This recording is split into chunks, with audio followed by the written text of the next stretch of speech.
foul trouble and Mary Ashley being out for an extended period of time, you probably used some lineups that you haven't used a lot this year, and just how do you feel like that all worked with what also you were trying to do defensively to kind of take them out of a little bit of rhythm? Yeah, honestly, excuse me. Honestly, I thought everybody stepped up and had a really positive impact on the game. Knew Mila would sacrifice her body and take charges. Thought she passed up an open shot too, but just knew that she's practiced very well the last couple days. We like their shirts tucked in practice. We walk on the court and Mila's like, Maya, tuck your shirt in. And nobody had to say that. And that's just part of like her, I think coming along and being a really good leader, a really positive leader. So just really proud of how she responded. Knew she was gonna look. We cannot guard Ohio State man to man. Like, they've got 3 pros on the floor, and our commitment to what we wanted to do in the zone was really, really good. Ricky Harris hit 2, but then she missed 5 more. Right? It was Sheldon hits 1. There's a lot of good players in our league. I don't know that I love any more than JC Sheldon. She just makes winning plays all the time. It was that 3 and then the steal on the sideline out of bounds. She just makes winning plays. But we were committed to doing what we needed to do. Just they made one more play than we did. Just what Rashonda and Mary Ashley and your other freshmen are giving you, and just what the foundation that you have to feel like they're laying for this program. It looked like today was kind of another step forward for them. Yeah. In what you want from them. And you talk about those two, like Sophie comes in and hits a 3 with confidence. We put her in a bad spot, taking the ball out of bounds. That should have never happened. We should have had Kenna taking the ball out of bounds. Kenna plays a great 10 minutes. She talks on zone.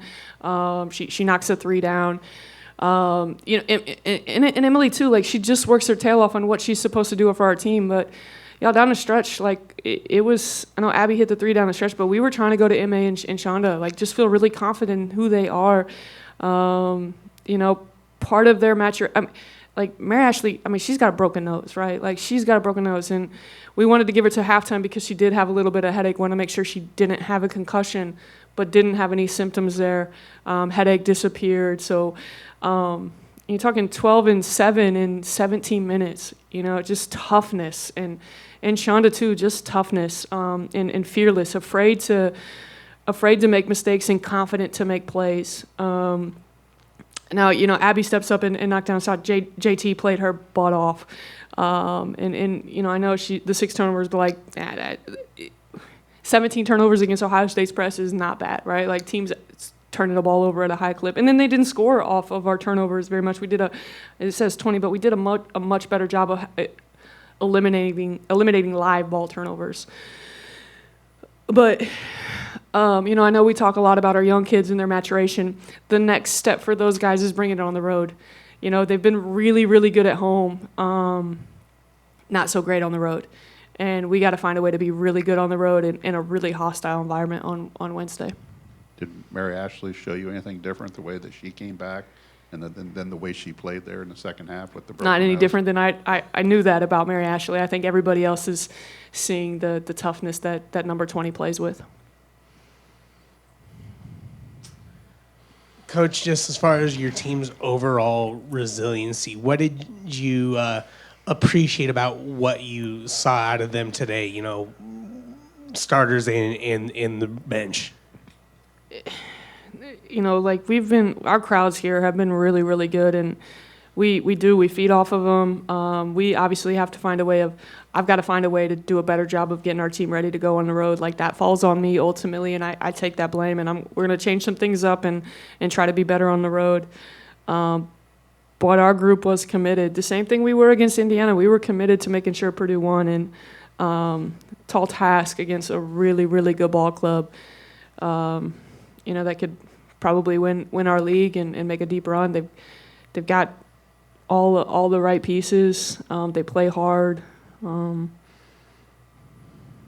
Just hopefully just another step for us in the right direction, but us not being satisfied.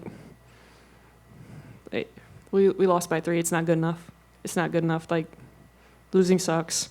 It's no matter what. Like, we got to find a way to win a ball game. Coach, why do you feel like the second quarter is where your team? I'm sorry to see. No, guys. I mean, obviously, like we even started to press a little bit. We talked about different lineups, trying to figure out like what is it that can kind of jumpstart the second quarter. And I mean, we had 8 points. Kenna had 3, and Mila had 5. Like I don't know what I mean, we are searching for the answer. We tried to pick up the press a little bit and create some juice going that way. But for us today, the best thing is that they only had 13, right? So like we had 8 and they had 13. And you know, what was it, a 33-27 halftime deficit, whatever it was.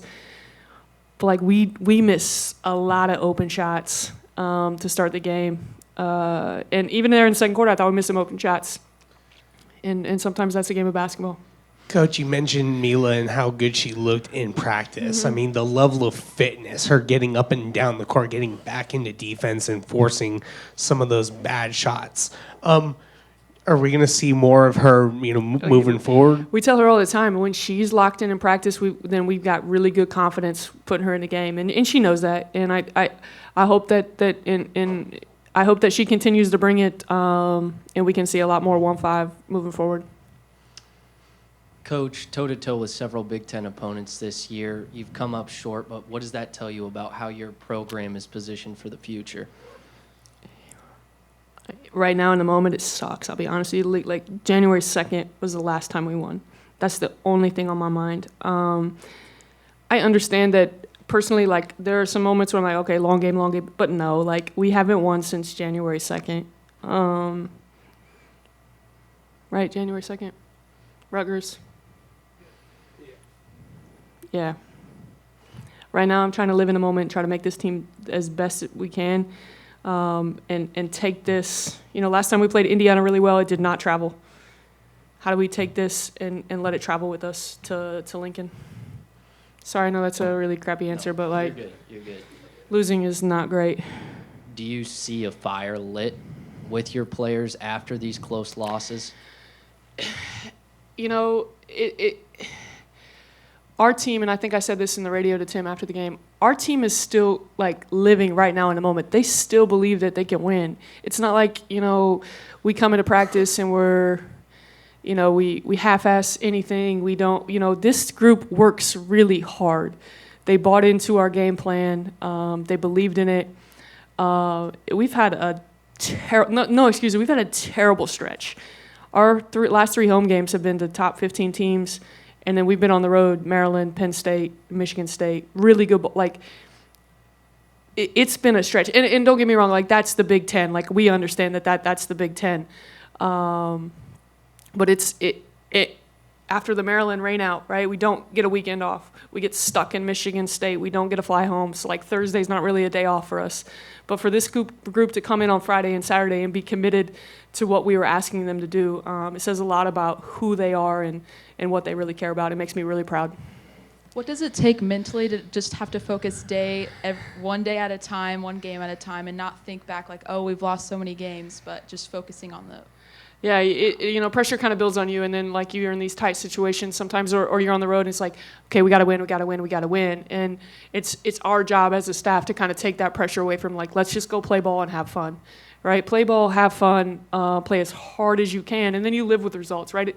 Basketball can be humbling. Sometimes you're not going to make shots, right, in that regard, but are you doing everything you can? Coach Curry sent me a clip the other day. Billy Donovan was talking about how, you know, 95% of the game of basketball is played without the basketball. What are you doing in that 95% of the time? Like 5% of the time, yes, it's the basketball. And that 95% of the time, are you taking charges? We did that today. Are you boxing out and rebounding? Yes. The 5%, we just didn't make the shots. And if we can continue to do that 95%, then our hope is the basketball guard, the gods reward us, right? And then that 5%, the ball is going in.